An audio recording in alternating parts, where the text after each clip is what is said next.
Sa gitna ng tumataas na presyo ng langis at bilihin dahil sa tensyon sa gitnang silangan, walang nakatakdang nationwide wage increase ngayong Mayo 1 o Labor Day. Ayon sa DOLE, nakasalalay pa rin sa regional wage boards ang mga hirit na wage increase. Si Aaron Rojas magbabalita. Habang patuloy ang epekto ng krisis sa gitnang silangan sa ekonomiya, lalo na sa presyo ng langis, umaasa ang maraming manggagawa sa dagdag sahod. Pero ayon sa Department of Labor and Employment, wala munang across-the-board wage hike. Paliwanag ni DOLE Undersecretary Benedicto Ernesto Bitonio Jr., tanging ang Kongreso lamang ang maaring magpatupad ng nationwide wage increase. Ginagamit natin yung existing institutions sa periodic review ng wages. Sa next round ng regional wage boards, ang pinakamalapit ay yung NCR. Siguradong isama nila sa mga konsiderasyon yung epekto ng energy emergency niyan. Sa kasalukuyan, ang Regional Tripartite Wages and Productivity Boards o RTWPBs ang patuloy na magpapasya batay sa sitwasyon sa bawat rehiyon. Isa sa tinitingnan ng regional wage boards ang inflation rate o pagtaas sa presyo ng bilihin at pangunahing serbisyo at galaw ng ekonomiya. Sa ilalim ng tinatawag na tripartite approach, kasama sa konsultasyon ang gobyerno, labor groups at employers. Sa kabila nito, may ilang rehiyon naman ang may nakatakdang aumento. Sa Calabarzon, ipinatupad na ang ikalawang tranche ng dagdag sahod ngayong Abril 1. Sa Bicol Region, magkakaroon ng 20 pesos dagdag sa Abril 8 at susundan pa sa Disyembre.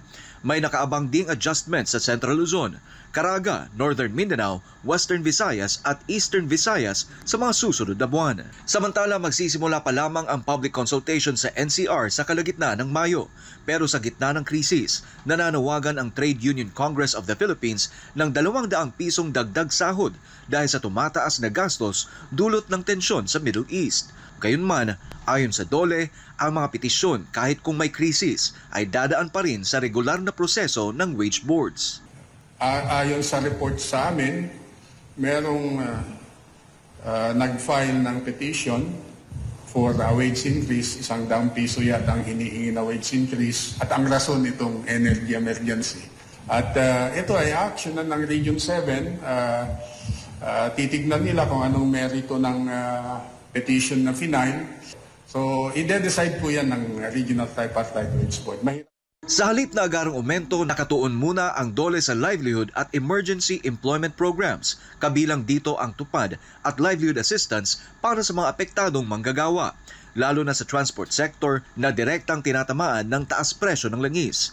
Ayon kay Yusek Bitonio, may nakaabang ng 1.2 bilyong pisong pondo para sa mga programang ito. Para sa Diyos at sa Pilipinas kung mahal, Aaron Rojas, SMNI News.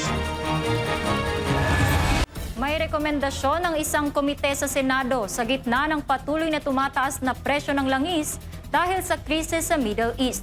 Kung ano ito, alamin natin mula kay Sheena Torno. So we need to study that possibility of a price cap. Ito ang itinuturing na isa sa mga posibleng opsyon ng Senate Protect Committee sa gitna ng krisis sa Middle East. Ayon kay Senator Sherwin Gatchalian, chairman ng komite, maaring pag-aralan ang paglalagay ng price cap sa produktong petrolyo dahil sa patuloy na pagtaas ng presyo dulot ng sigalot. Gayunman, nilinaw ng senador na kailangan itong masusing pag-aralan dahil maaari itong makaapekto sa industriya. Kasi ang effect naman yan, walang magbebenta. Magkakaroon tayo lalo ng shortage. No? So, yan, malaliman na pag-aanalisa yan kung kailan mo gagamitin. Normally, ginagamit yan kung napakabilis ng pagtaas ng local prices. Local prices. At mayroong mga nag-hoarding, mayroong nagpa-profiteering. Ibinahagi rin na may ilang bansa na nagpapatupad ng katulad na polisiya kabilang ang Thailand at Korea. Hinihalimbawa pa ni Gatchalian ang pagtaas ng presyo ng LPG mula sa migit kumulang 9 pesos kada kilo noon na ngayon ay umaabot na sa 40 pesos. Bukod sa posibleng price cap at noonang suspensyon o pagbabawas ng excise tax sa langis, hinimok din niya ang gobyerno na pag-aralan pa ang pagrarasyon ng krudo. Ito matapos iulat ng Department of Energy na aabot na lamang sa 51 araw ang supply ng langis sa bansa. Hanggang 51 days lang ang ating gasolina. Pag inantay pa natin yan ng malapitan, magkakaproblema tayo. Yung mga essentials, of course, dapat protektahan yung katulad ng mga ambulansya, bombero, police, defense, Philippine Coast Guard. Sa oras na maipatupad ang mga hakbang, inaasang lilimitahan ang maaring mabili ng publiko.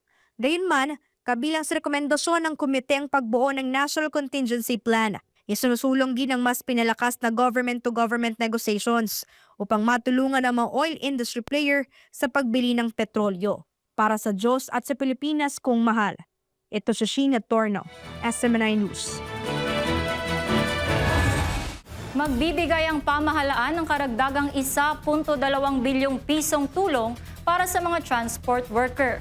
Sisikapin itong ipamahagi simula sa susunod na linggo ayon kay Pangulong Ferdinand Marcos Jr. Si Creselyn Catarong magbabalita. Naglaan ang pamahalaan ng karagdagang pondo at mga hakbang para matulungan ang mga transport worker. Ito ay sa gitna ng patuloy na pagtaas ng presyo ng langis. Sa kanyang presidential address, sinabi ni Pangulong Ferdinand Marcos Jr. na libo-libong transport workers sa Metro Manila ang nakatanggap na ng tulong pinansyal. Dagdag pa niya, may 1.28 billion pesos pang ilalaan para sa programa. Ayon sa Pangulo, sisimulan ang nationwide na pamamahagi nito sa Abril 6. Mahigit 256,000 na transport workers sa Metro Manila ang nakatanggap na ng 5,000 na cash assistance. May 1.28 billion pa na ibibigay. Magsisimula na ang nationwide na pagbigay sa April 6. Ibinahagi rin ng Pangulo ang iba pang hakbang ng pamahalaan para makatulong sa sektor. Kabilang dito ang 50% diskwento sa pamasahe sa LRT2 at MRT3.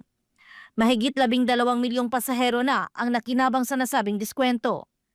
Ipinapatupad din ang programang libreng sakay sa Metro Manila, Metro Cebu at Metro Davao.